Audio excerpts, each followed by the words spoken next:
a few things to go over in assignment number 2 in the unit 10 packet on section 3, the rise of militarism, questions 1 and 2 on page 789. I have just a couple pictures up on the screen. Joseph Stalin, uh, we have Benito Mussolini, and of course we have Francisco Franco and Emperor Hirohito. Those are just a couple that are up there from a PowerPoint that I have from my World Wars class. But anyway, I wanted to just have these people up rather than me on the screen because they definitely embody what's going on in World War II. We do have Joseph Stalin, who's kind of the poster child for the totalitarian state, a country where the government has complete control. And so Stalin uses his Red Army to have labor camps, take over privately owned lands. He kills 30 million of his own people, as far as we know, to gain control. So anyway, that's pretty rough stuff. Eventually he dies in 1953, but not during World War II. All right, so there's Joseph Stalin is one of the people that's in there, and he is leader of the Communist Party.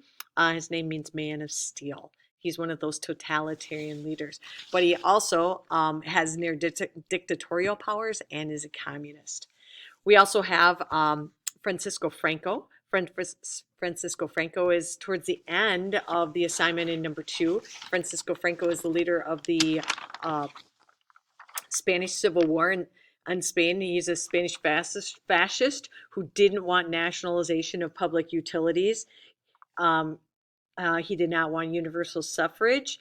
He let Hitler practice on his lands by using Hitler's men and weapons against the Spanish loyalists.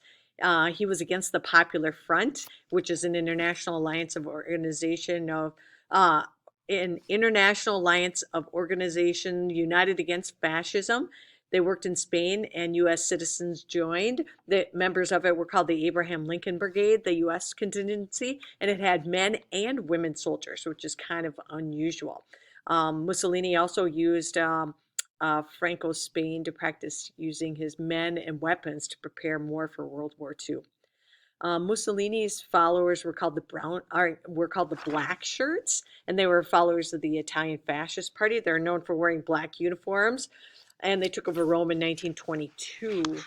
We do have the brown shirts, though. Those are the Nazi stormtroopers who crushed all political opposition in Germany and were followers, of course, of Hitler.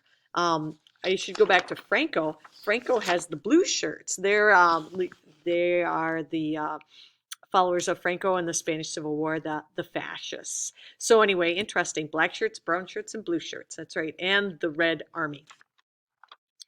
Other things, Hitler practiced anti-Semitism, that was mentioned. He was a member of the National Socialist Party, also known as the Nazi Party. He became the chancellor in 1933.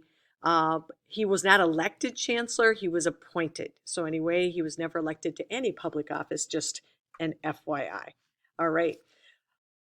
I guess that's about all, just your main ideas on questions 1 and 2 on page 789 of the things. Oh, I guess Hitler, the Kristallnacht thing, it was known as the Night of Broken Glass, November 9th, 1938, when Nazi thugs burned synagogues and destroyed Jewish businesses, vandalism, to institute the Nuremberg Laws, which deprived Jewish people of their citizenship.